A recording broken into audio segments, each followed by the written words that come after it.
스가랴 8장 제목을 한번 보실까요? 제목을 보시면 예루살렘 회복에 대한 약속이라고 되어 있잖아요. 자, 예루살렘 회복에 대한 말씀, 약속. 그러니까 예루살렘이 아직도 황폐해 있거든요. 성전을 다시 지어야 되는데 성전을 짓지 못하고 있잖아요. 근데 이제 성전을 짓고 있죠. 이제 두어 달 지나가지고 이제 다시 성전을 짓기 시작했는데 성전을 지으면 어떤 일이 일어나느냐 몰라요. 모르는데 하나님은 뭘 생각하고 계시냐면 이 성전을 다 짓고 나면은 이제 예루살렘 성 자체가 회복될 거다. 그렇게 해서 하나님은 이미 회복을 생각하고 계시는 거예요. 회복이 일어난 적이 없어요. 아직 회복이 일어나지 않았는데 그 회복을 하나님은 이미 보고 계시는 거예요. 도대체 어떻게 예루살렘이 바뀌느냐? 자, 상상을 해보시면 알아요. 옛날에 많이 설교를 했으니까. 아까 어제 얘기했죠. 4월의 금식, 5월의 금식, 7월의 금식, 10월의 금식 얘기했잖아요. 예루살렘 성이 이렇게 쌓인 이렇게 둘러싸인 포로가 이렇게 포위가 되었던 때가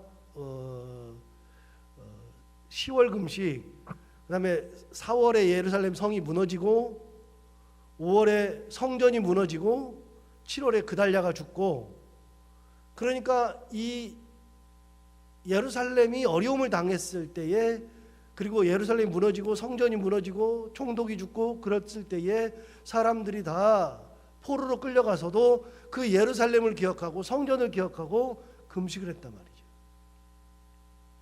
그 정도로 성전이 다 무너졌어요. 예루살렘 성이 다 무너졌어요.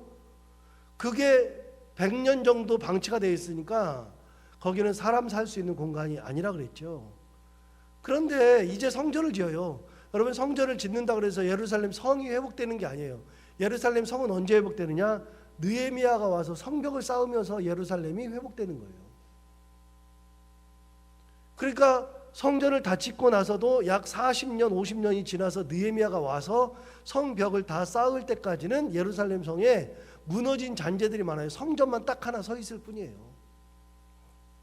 근데 하나님은 성전을 지으면서 이미 뭐까지 생각하느냐? 예루살렘이 회복되는 거.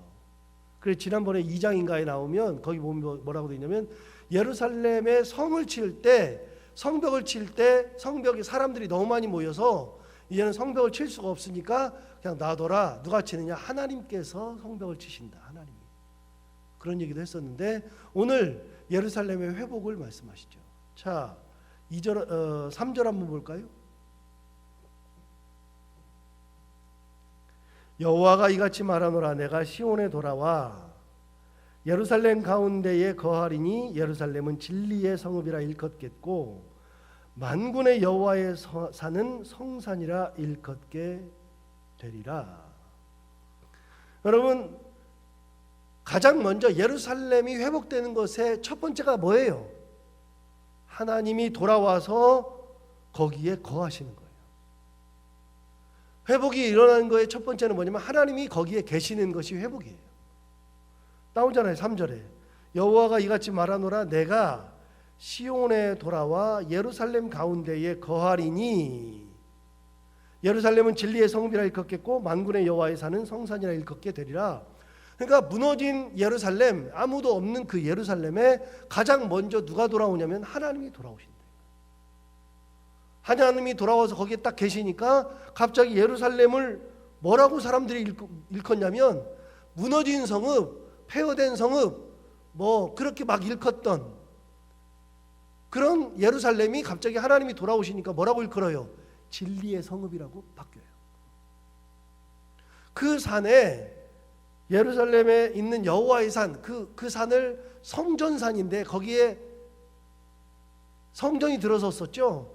그게 다 무너진 폐허의 산, 뭐 그렇게 다 일컬었던 그 산도 뭐라고 이름을 받느냐? 여호와의 성산이라 일컫게 되리라. 하나님이 돌아오시니까 예루살렘이 진리의 성읍으로 바뀌고요, 폐허의 성읍이 진리의 성읍으로 바뀌고 그 폐허의 산이 성산으로 바뀌는 거예요. 가장 먼저 뭐가 있어야 되느냐면 하나님이 돌아오셔야 돼요. 여러분, 교회가 무너졌어요? 교회가 무너지면 교회를 다시 세우는 거는요, 사람이 모여든다고 되는 게 아니라 하나님이 거기에 좌정하셔야 교회가 다시 일어서는 거예요. 하나님께서 안 계시면요, 사람이 있어봐야 안 돼요. 봐봐요. 스룹바벨이 성전을 짓겠다고 와가지고 방에만 있어도 뇌물 주고 뭐 편지 쓰고 방에만 있어도 하려고 하는 마음 다 잊어버리고 16년 동안 딱 서 있어요. 사람이 해봐야 안 돼요. 하나님이 계셔야 된다. 하나님. 그래서 가장 먼저 예루살렘을 회복할 때 가장 먼저 하나님이 계신다. 그럼 어떤 일이 벌어지느냐? 4절 보세요. 4절을 보시면 이렇게 돼 있잖아요. 만군의 여호와가 이같이 말하노라. 예루살렘 길거리에 늙은 남자들과 늙은 여자들이 다시 앉을 것이라. 다 나이가 많으므로 저마다 손에 지팡이를 잡을 것이요. 그랬죠. 여러분, 그동안에 이 성읍에 아무도 안 살아. 성읍에 안 살면 뭐가 살아요? 바퀴벌레가 살지 뭐가 살아요? 쥐들 살고. 여러분, 사람이 살아야 그런 게 없어져요. 거기 뭐 짐승들만 가득해요. 풀만 많아요. 사람은 있지도 않아요. 여러분, 사람이 없는데 거기 뭐가 있어요? 그런데 하나님이 와 계시니까 갑자기 뭐가 오느냐? 늙은 남자들과 늙은 여자들이 다시 예루살렘 성에 앉아 있단 말이에요. 나오잖아요. 예루살렘 길거리에 늙은 남자들과 늙은 여자들이 다시 앉을 것이라 그랬어요. 여러분, 그런데 이 사람들은 나이가 많아가지고 어떻게 했어요? 저마다 뭘 들고 있어요? 손에 지팡이를 다 짚고 있다. 그러니까 사실 기동도 많이 못하시는 분들이에요. 거의 그냥 걷는 분들이에요. 거의 그냥. 그런데 그런 분들이 다시 예루살렘에 모여 있다. 그 말은 뭐예요? 이제 여러분, 노인들만 살면은 그렇게 있을 수 있어요? 젊은이들이 있어야 되지. 그런데 거기에 뭐가 모이느냐? 사람이 모이기 시작하는데 늙은이와 늙은이들, 그러니까 노인, 늙은 남자, 늙은 여자들이 예루살렘 길거리에 다 앉아 있다. 이게 성문에 앉아 있는 표현이요, 구약 성경에 많이 나오죠.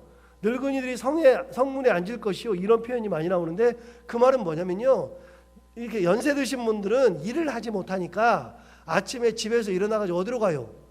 노인정으로 가시고, 그 다음에 어디 뭐 이렇게 사람들 만나는 데 이렇게 가시고 그러시죠. 여러분, 그 말은 뭐예요? 도시가 활기가 있다는 거예요. 활기가. 자, 또 한 가지 5절 봐봐요. 5절을 보시면 어떻게 되느냐? 그 성읍 거리에 소년과 소녀들이 가득하여 거기에서 뛰놀리라. 보세요. 그 거리에는, 성읍 거리에는 소년과 소녀들이 가득하여 거기에서 뛰논다 되어 있죠. 자, 예루살렘이 회복되니까 사람들이 모이기 시작해. 사람들이 막 모이기 시작하는 거예요. 늙은 남자들, 늙은 여자들이 막 모여 있는데 지팡이를 드는 사람들이 모여들고 소년 소녀들이 가득하여서 거기서 막 놀고 있는 그런 장면. 지금 이 성읍은 폐허예요. 폐허인데 하나님은 예루살렘의 회복을 이미 생각하고 계세요. 하나님 머릿속에 예루살렘이 회복되어 있어요. 그러니 이미 놀라운 일들이 일어나는 거죠. 저는 놀라는 것 중에 하나가요, 옛날에는 저도 못 봤어요. 근데 요즘은 조금 보는데 뭘 보냐면, 여러분, 건물을 지으려면, 건물을 짓기 위해서는 이 건축도가 나와야 되잖아요. 그림이 나오면은요, 거기 그 그림이 이렇게 딱 보면 제가 눈에 잘 안 들어와요. 배운 적이 없으니까. 고등학교 때 기술 시간에만 좀 배웠거든요. 그러니까 평면도 뭐 입체도 뭐 해가지고서 다 배우긴 했지만 그거 뭐 몇 시간 배운 거 가지고 모르죠. 건축학과 학생들은 매번 배우니까 이게 몇 메다고 몇 메다고 뭐 어떻게 돼 있고 둥그렇고 이렇게 딱 돼 있으면 보는 순간에 그거 딱 한 장 보면 뭐가 다 보여요.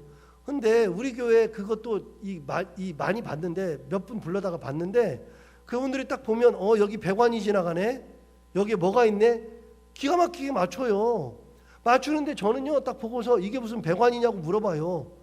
여기에 전기선이 이렇게 지나가고, 여기 전기선이 이렇게 매몰돼 있고, 이렇게 다 알아요. 어떻게 아냐? 여기 다 나와 있대, 여기에.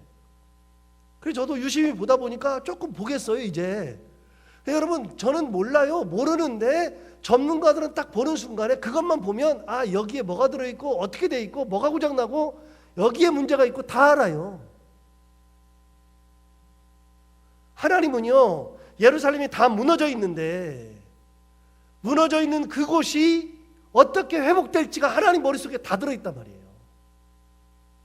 앞으로도 몇십 년이 지나야 돼서 일어나는 일들인데 어린아이들과 뭐 남녀노소가 다 함께 모여있는 그곳을 하나님은 이미 다 알고 있어요. 막 붐이 일어나요. 막 일어나가지고 애들이 뛰놀고 장사하는 사람이 생기고 막 사람들의 소리가 들리고 하나님께 제사하는 것들이 보이고 이런 것들이 다 보이는 거예요. 여러분 안 보여요? 저도 믿음이 생기기 시작하고요. 성경을 알기 시작하니까 하나님의 뜻이 뭔지를 알기 시작하니까 보이는 것들이 꽤 많아요. 제 믿음으로 그냥 보이는 거예요. 아, 여기에 하나님의 은혜가 많겠다. 하나님이 여기를 붙들겠다. 하나님께서 인도하시겠다. 저기는 망하겠다. 다 보인다고요. 웬만하면 보인다고요. 가장 중요한 게 뭐냐? 가장 중요한 게 여러분, 폐허가 되어 있으면 사람은 폐허만 봐. 그런데 하나님은 폐허를 보는 게 아니라 거기에 새로운 것이 있는 것을 하나님은 보고 계셔요. 뭐부터 일어나요? 하나님이 거기 계시면서부터 시작돼요. 하나님이 좌정하셔야 돼요. 교회가 쑥대밭이 되어도요, 하나님이 그 교회에 임하시면, 하나님의 은혜가 임하면 교회가 다시 살아나는 거예요. 가정도 어려움을 겪어도요, 그런 어려움을 아무리 겪었어도 그 어려움 속에서 끝나는 것이 아니라 그 어려움이 있어도 하나님께서 그 가정에 다시 좌정하시면, 하나님의 은혜를 간구하면, 그래서 온 가족이 이제부터는 진짜 하나님만 바라본다 그러고서 하나님의 은혜를 붙들고 있으면 그 가정이 어려움을 당하다가도 하나님의 은혜 가운데 다시 일어선다고요. 여호수아가 뭐라 그랬어요? 여호수아 24장에서 뭐라 그러냐면, 여호수아 24장은 여호수아 마지막 장이에요. 여호수아 죽을 때 하는 유언이 여호수아 24장. 거기서 뭐라 그랬어요? 너희 눈에 좋게 보이면 저 강 저편에서 섬기던 신이든지 아니면 이 편에서 섬기던 아모리의 신이든지 너희가 섬길 신을 오늘날 택하라. 그러나 나와 내 집은 오직 여호와만 섬기겠노라. 여러분, 여호수아가 마지막 죽으면서 이스라엘 백성들을 모아놓고서 했던 얘기가 뭐냐면, 너희들이 알아서 그냥 신을 다 섬길 대로 섬겨봐. 나는 여호와만 섬길 거야. 그랬더니 거기에 모여 있었던 백성들이 모두가 다 우리도 모두 여호와를 섬기겠노라 하고서 약속하죠. 그게 무슨 언약이요? 세겜 언약이라고 그랬잖아요. 하나님을 섬기기로 작정하고 하나님을 섬기는 그런 곳은 하나님의 은혜의 꽃이 피는 거예요. 다시 일어서는 거예요. 여러분, 하나님께서 오시는 것은 참 중요해요. 설교를 준비하다가 제가 그런 생각했어요. 집안에 아이를 키우다가 아이들이 다 나가면요, 썰렁해요. 우리도 큰아이가 나가니까 집안이 고요해요. 우리 큰아이랑 작은아이는 아주 사이가 너무 좋아가지고요, 주일날 혹시 뭐 이렇게 느끼신 분들은 한두 명 계시겠지만, 우리 작은아이는요 큰아이를 너무 좋아해. 형을 너무 좋아해가지고요, 형이 있으면 밝아. 애가 너무 좋아해. 어떻게 이렇게 사이가 좋죠? 그런데 주일 되면은요, 형이 입는 옷을 보고 똑같이 깔맞춤을 해. 형이 위에를 녹색을 입고 바지를 흰색을 입는다. 저도 녹색과 흰색으로 맞춰서 입고 와. 똑같이. 이번 주에는요, 검정 바지에 검정색 위에 옷을 입으니까 작은 아이도 검정색 바지에 검정색 옷을 입고 왔어요. 그러니 큰 아이가 집에 있으면요, 작은 아이가 엄청 떠들어요. 사람 사는 재미가 나요. 애들이 집에서 떠들면 재밌어요. 그러잖아요. 근데 그 아이들이 가면은요, 딱 둘만 남아. 별로 할 말이 없어요. 밥 묻나 뭐 자자 뭐 그런. 경상도 남자들 그런다 그러죠. 점점 아이가 없어지면 집안의 활력을 잃어요. 그런다고요. 집안이 아내가 없으면은요, 제가 아내가 없으니까 어떤 일이 벌어지냐면 청소도 안 하고 가만히 있어요. 완전히 그냥 먼지 투성이가 돼요. 제가 깔끔한데도 집에서는 왜 이렇게 청소하기 싫은지 몰라요. 웬만하면 안 하려고 그래요. 도와주려고는 노력하는데, 설거지 도와주려고 노력도 하고 그러지만 뭐 먼지도 안 닦고 가만히 놔둬요. 어디 가면은 그냥 놔둬요. 집안에 아내가 오면은요, 쓱쓱쓱쓱 하면은 깨끗해져요. 뭔가 활력이 생긴다고요. 그래서 아내라 그런다고 그랬잖아요. 아내라고 하는 것은 집 안에 있는 해라 그래서 안해. 그래서 아내라 그런다 그러잖아요. 사람이 있어야 윤기가 나는 거예요. 채워져야 윤기가 나죠. 제가 없으면 저희 집도 재미가 없대요. 아내도. 제가 어디를 가면 3일 때까지는 그렇게 좋대요. 그동안 간섭하는 게 사라지니까. 그렇게 좋은데 3일이 지나고 나면은 재미가 없대요. 재미가 없어요. 제가 집에서 이렇게 리모컨을 가지고서 저녁에 이렇게 보니까요. 리모컨 선택권이 저한테 있잖아요. 저는 집에 가면 아무것도 안 하고 이것만 보니까. 이걸 보는데 아내가 그걸 보고 싶어도 제가 잠들면 꼭 뺏어가요. 싹 뺏어가면 딱 쥐거든요. 희한하게 알고 쥐어요. 달라 그래도 안 줘요. 제가 잘. 그러니까 이거 뺏는 재미가 있는데 그걸 잘 안 뺏겨요. 제가. 이거 제가 이 집을 나가면 어디를 가면 2박 3일 동안은 자기 마음대로 하니까 그렇게 좋대요. 근데 나중엔 이것도 재미가 없대. 안 튼대. 뺏어야 재밌는데 안 뺏으니까 재미가 없대요. 여러분, 사람이 없으면 윤기를 잃어. 교회 봐요. 교회에 사람이 빠져나가면요 윤기를 잃어요. 거기에 하나 둘 들어오기 시작하면은 활기가 찬다고요. 그런데 그 모든 것의 시작은요 사람이 아니라 하나님이 계시는 것부터 시작한다고요. 하나님이 계셔야 웃게 되는 거예요. 하나님이 계셔야 윤기가 나는 거예요. 하나님이 계셔야 은혜가 넘치는 거예요. 봐요. 예수님이 오시면서부터 달라지는 거예요. 예수님이 계셔야 되는 거예요. 예수님은 항상 말씀드리면 하나님도 그렇지만 예수님은요. 예수님을 뭐라고 표현했냐면 빛이라고 표현했다고요. 빛이라고. 그래서 예수님이 내 안에 오시면 내가 밝아져요. 그래서 예수 믿는 사람들은요. 성격적으로도 밝아지는 거예요. 외향적이고 밝아지는 거예요. 예수를 믿는데도 막 이렇게 우울하고 이거는 믿음이 없는 거예요. 굉장히.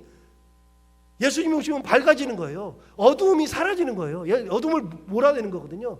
그래서 예수님이 계시면 집안에 계시면 밝아요. 교회에 하나님이 계시면 교회가 밝아진다고요. 웃음이 가득해요. 그래서 은혜의 공동체가 되고 은혜의 싹이 나는 거예요.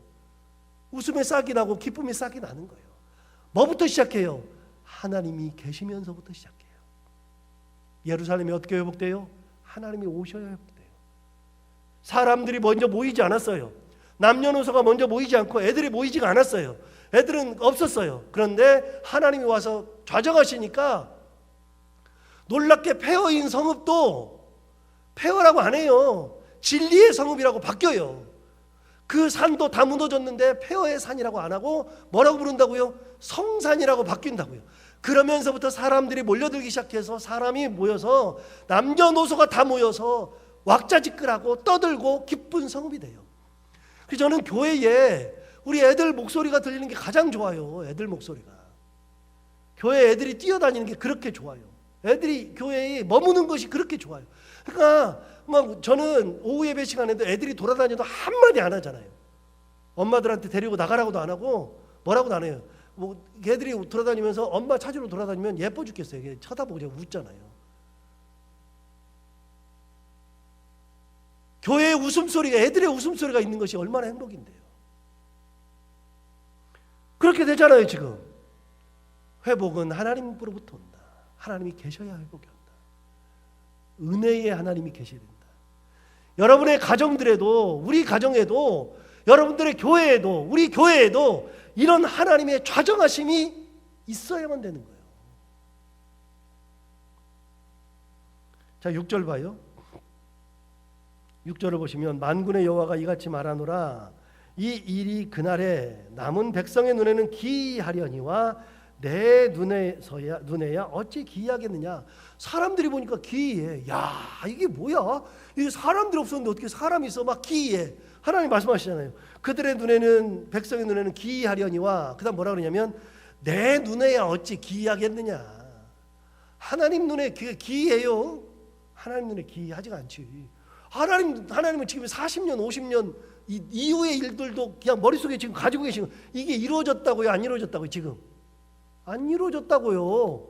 안 이루어졌어요. 근데 하나님의 눈에는 이미 보여요. 막 뛰어다녀요. 막 뛰어다녀요. 은혜가 충만해요. 내 눈에 어찌 기이하겠느냐. 안 기이해요. 근데 그러고 보니까 그래요. 제가 이게 지금 이 자리에 서 있지만 고등학교 1학년 때 예수 믿기 시작해가지고요. 고등학교 2학년 때 그런 얘기 했잖아요. 우리 그 제사 드릴 때 추석 때 제사 드릴 때 제사 안 드리고 나서 우리 집에서 쫓겨날 뻔했다고요. 맞기를 얼마나 맞았는지. 고등학교 3학년 때 우리 형이 저하고 왜 제 앞에서 술을 드셨는지 모르지만 술을 막걸리를 드시다가 저를 보고 너 나중에 뭐 할 거냐 그래서 저 목사 될 거라 그랬더니 목사 되지 말라고 형이 자꾸 그러길래 나는 목사 될 거라 그랬더니 형이 마시던 막걸리로 제 얼굴에 확 뿌렸던. 저도 술을 마셔본 사람이에요. 암담했었어요. 사는 게 암담했어요. 사는 게 암담했는데 이 자리에 서 있는 거 보면 기이하거든요. 제가 생각해도 하나님이 제 길을 인도하신 게 기이해요. 눈물 날 정도로 기이한 거예요. 그런데 가만히 생각해 보면 하나님의 눈에 그게 기이하겠어요. 저는 진짜 사는 게 은혜고요. 가끔 생각하면 얼마나 감사한지 몰라. 이번 주일에 우리 이 청년들도 그렇고 선생님들이 이 앞에서 찬양하는데, 그리고 호산나 찬양대 찬양하는데 얼마나 눈물이 나는지 울컥울컥 하는 거예요. 제가 사실은 제가 눈물이 많아요. 엄청 많은데 울컥울컥 하는 거예요. 그 찬양을 듣는 것만 해도 울컥하고요. 우리 교회에 교사가 있는 게 너무나도 감사한 거야. 그 사람들이 봉사하는 게 너무나도 예뻐 죽겠어요. 하나님이 이들의 찬양을 들으시는 것 같으니까 울컥한 거예요. 얼마나 감사한지. 야, 진짜 감사하다. 누가 다 하신 거예요? 하나님이 하신 거잖아요. 너희 눈에야 기이하겠지만 내 눈에 어찌 기이하겠느냐. 하나님 하나도 안 기이해요. 일어서는 거예요. 여러분, 그러는 거예요. 인생의 길을 가는 것도요. 인생길을 가는 것도 보면 기이한 거예요. 내가 어떻게 여기 앉아 있냐. 보세요. 어떻게 여기 앉아 있어요. 그 교회에 문제 많았는데 그 교회에서 문제 많은 거 다 이겨내고 여기 앉아 계시는 거 보면, 제가 그런 표현해서 죄송하지만 연세가 저보다 많으시지만 예뻐 죽겠다니까요. 야, 진짜 기이한 거예요. 그 어려움 다 딛고, 그 괴로움 다 딛고, 자존심에 상처를 입는 거 다 딛고 교회 지키고 있는 거 보면 기이해 죽겠어요. 근데 그게 보면 하나님의 은혜야. 하나님이 교회를 지키게 만드시고 우리가 가는 길을 지키시고. 봐봐요. 너희 눈에야 기이하겠지만 내 눈에야 기이하겠느냐. 하나님 눈에는 하나도 기이하지 않아요. 제가 지난번에 얘기했죠. 지난 화요일날 우리 조 목사님 만나고 왔는데 조 목사님 거기를 가보니까요. 얼마나 예쁜지 몰라. 근데 가서 보니까 조 목사님 그래요. 하나님이 자기를 인도하셨대. 제가 봐도 인도하셨어요. 은혜 가운데 인도하신 거예요. 그 모든 것을 보면요. 하나님의 은혜가 아닌 게 하나도 없어. 얘기하잖아요. 너희 눈에는 기이하지 안 기이해. 괜찮아. 내 눈에야 기이하겠느냐. 11절 봐요. 원래는 이제 10절부터 봐야 되는데 10절을 간단히 보시면 이날 전에는 사람도 싹을 얻지 못하였고 짐승도 싹질 받지 못하였으며 사람이 원수로 말미암아 평안히 출입하지 못하였으니 내가 모든 사람을 풀어 서로 치게 하였느니라. 이날 전에는 평안이 없어. 일을 했는데 싹도 못 받아, 짐승도 싹을 못 받아, 사람이 원수로 말미암아 평안히 출입하지도 못해. 이날 전에는. 그런데 하나님이 좌정하시는 그날부터 어떻게 되느냐. 11절부터 나와요. 이제는 여러분들이 뭘 보시냐면 이제는이라는 표현이 나와요. 이제는. 11절 보세요. 만군의 여호와의 말씀이니라. 이제는 내가 이 남은 백성을 대하기를 옛날과 같이 아니할 것인즉 곧 평강의 씨앗을 심을 얻을 것이라. 포도나무가 열매를 맺으며 땅이 산물을 내며 하늘은 이슬을 내리리니 내가 이 남은 백성으로 이 모든 것을 누리게 하리라. 옛날에는 그랬는데 이제는 내가 은혜를 주어서 땅이 소산을 낸다, 포도나무가 열매를 맺는다, 하늘에 이슬이 맺힌다. 하나님께서 완전히 바꿨어. 다 바꿨어. 하나님이 좌정하시고 없었더는 바뀌었어요. 완전히 바뀌었어.